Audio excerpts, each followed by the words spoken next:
sold at the time of sale, there are taxes involved, and people try to, defer that by going into a 1031 exchange or buying another real estate asset, right? In oil and gas, these losses are for you to keep.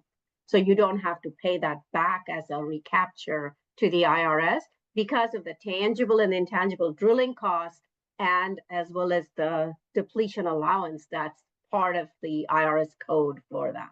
So that's why oil and gas is very attractive for high net worth investors who suddenly came up with a lot of money. Maybe their business did really well and they need these tax benefits. However, the way we structure our deals, you only get that in year one. You do not get it in the future years, and there is some risk to it. It's not Yeah. risk free. So you need to understand that. That's for oil and gas. But multifamily real estate is what I did for a very long time. I'm still very heavily managing my assets in multifamily.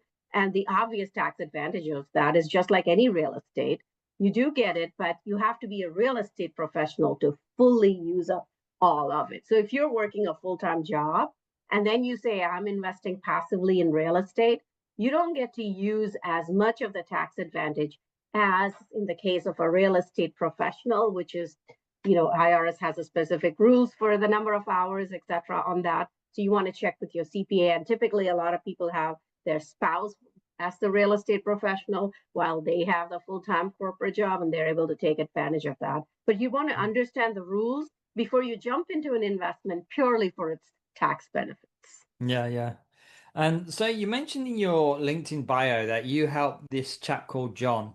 Now, when someone like John is